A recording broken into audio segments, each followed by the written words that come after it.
Channel.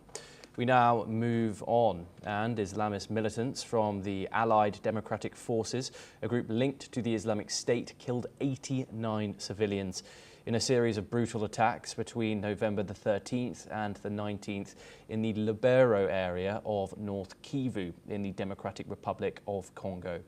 The United Nations peacekeeping mission described the assaults as particularly deadly.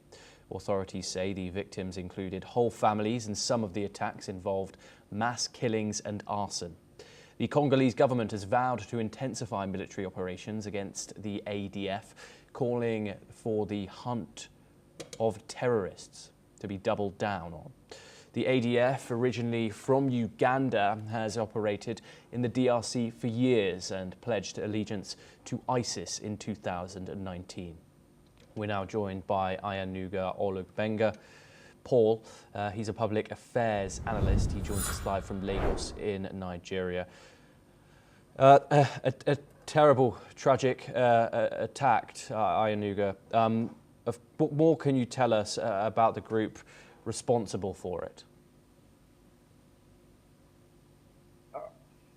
Sorry, I lost you briefly there. That's all right. A terrible attack in the Democratic Republic of Congo with 89 people killed from a group called the Allied Democratic Forces. We know that they are linked to the Islamic Republic. What more can you tell us about the group and their operations in the DRC? They are one of the several groups, thank you, who have been taking opportunity from the dissent between the M23 rebel and the government to also gain ground and perpetuate themselves in the DRC.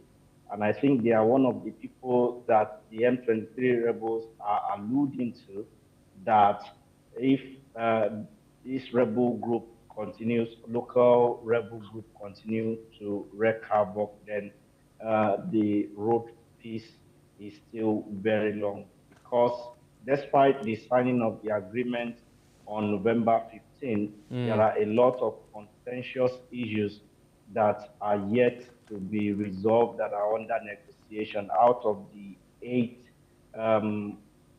pillars of peace roadmap, only 2 are being agreed on but not yet implemented.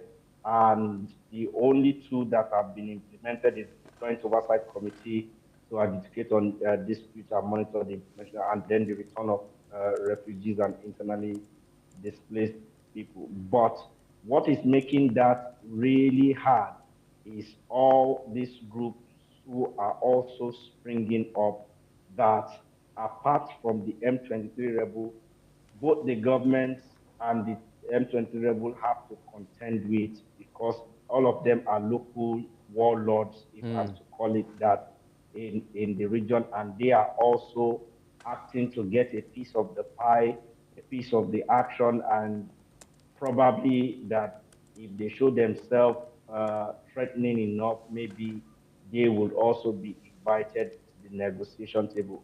But it is really a terrible situation, because it is the civilian population that will suffer the effect of the attacks by these various groups that are springing up, and it will also slow the pace of progress in the negotiation between the main government, army, and the M23 rebel.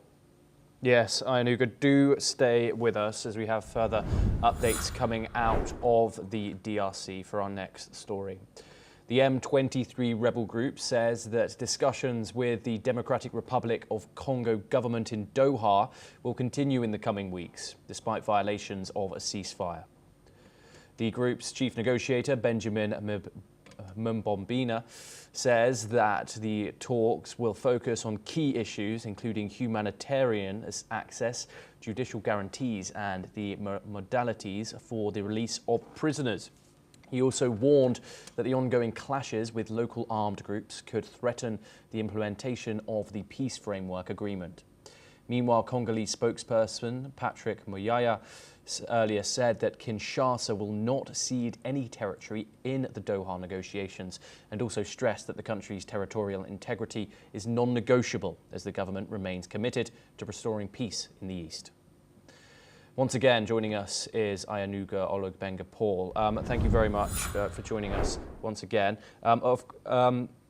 How close, if at all, are we to a solidified peace deal here? Of course, the Congo has rejected these territorial concessions voted by the M23.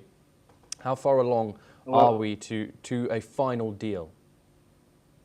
I think we are still a long shot away from a final deal with the body language and rhetorics from the central government. Of course, no government wants to lose any territory at all, especially a territory that is most economic viable, knowing fully well that the loss of that territory is a lot of revenue, and with it a lot of power to the government. So it is understandable that the government, as quoted in the statement by Muyaya, don't want to lose any territory.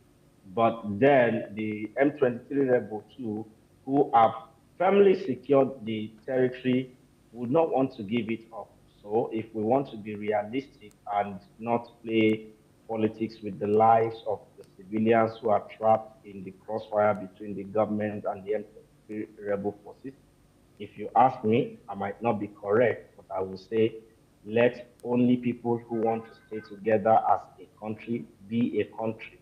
Let those who want to go, go.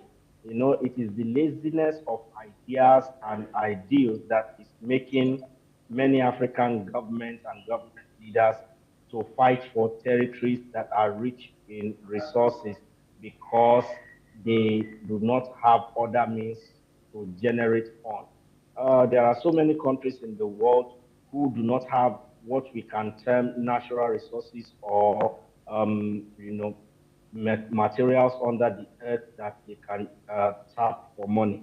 But you see many of those countries doing well and even being among the top 10, top 20 wealthiest country in the world because the leadership in many of those places are, rather than depending on raw materials, are Yes. making good use of technology, their brain to be the clearinghouse of all of these raw materials at the end of the day. So I don't see any peace being achieved, at least not this year.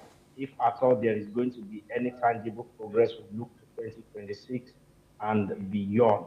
But the issue of ceding of any territory is going to be a very contentious issue that will drag this discussion for a long time because the rebels who are in firm control of Bukavu and Goma, I don't see them releasing that Yes. territory which they have already gotten. The government does not want any part of the Congo to be balkanized again, but will they be able to take back the territory that is currently under the control of the Okay. rebel? That answer I do not know.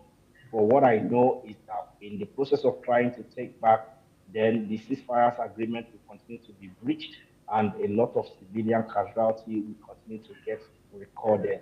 But I hope that the M23 rebel and the government will both be sincere with themselves and in the interest of peace Okay. and preserving the life of their citizens, find a common ground at the end of the day. Yes, Ayanuga Olugbenga Paul, thank you very much for joining us here on NewsX World. It's a pleasure to have you and get your insight on those events. We now move on, and students have been abducted from a Catholic school in central Nigeria by armed gangs, as per reports. This is the second such incident in less than a week. 25 girls from a boarding school were abducted on Monday in Kebbi State in northwestern Nigeria.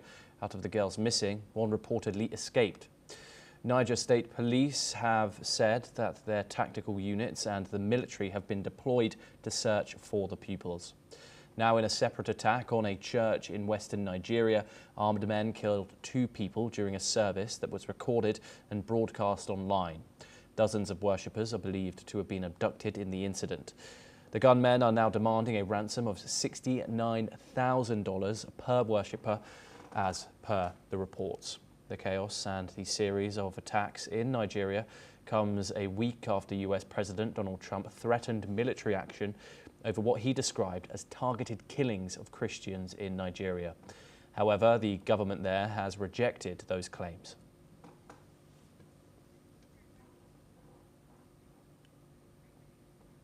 Well, that's all that we have time for.